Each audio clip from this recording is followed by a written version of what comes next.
Thank you, sir.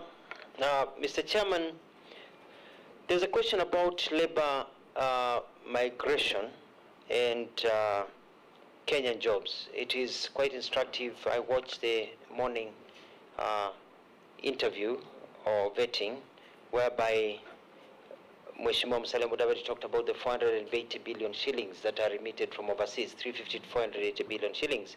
Actually, the diaspora remits more money to Kenya. It's our chief foreign exchange earner than even coffee, tea, and others.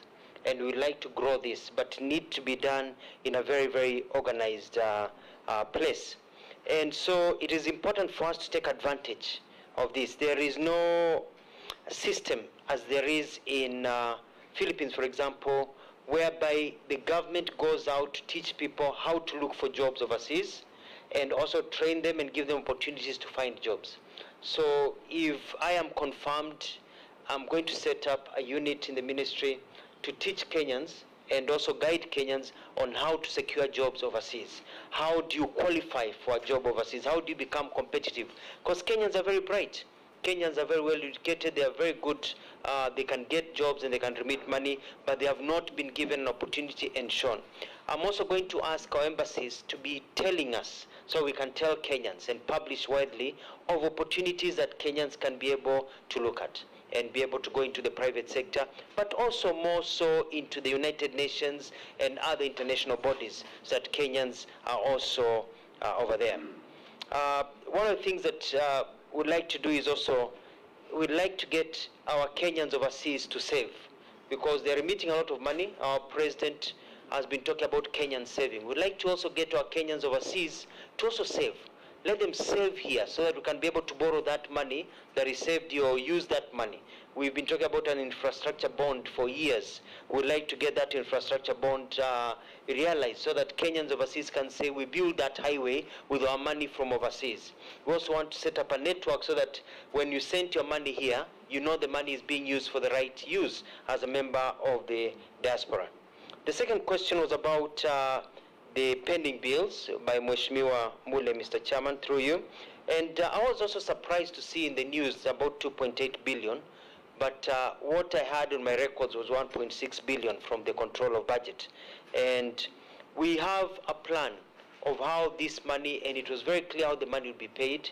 It was very clear to the control of budget how the pending bills were accumulated. Some of them were accumulated because we had very many development projects. If you have a lot of development projects, others will carry over into new financial years. When some of them carry over to new financial years, they become pending bills, and they are listed even though some of them are ongoing.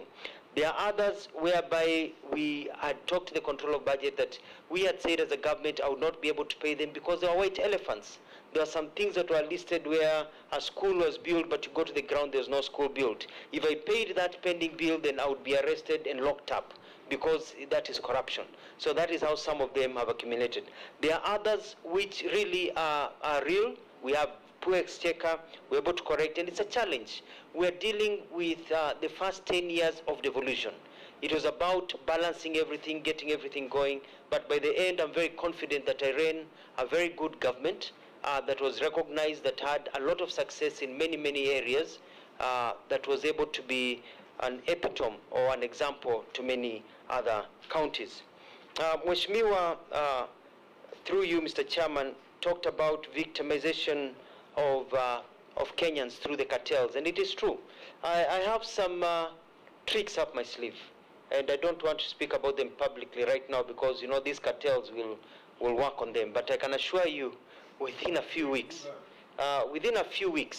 I'm dealing with these cartels, because I've been made to understand that some of them are even owned by government officials.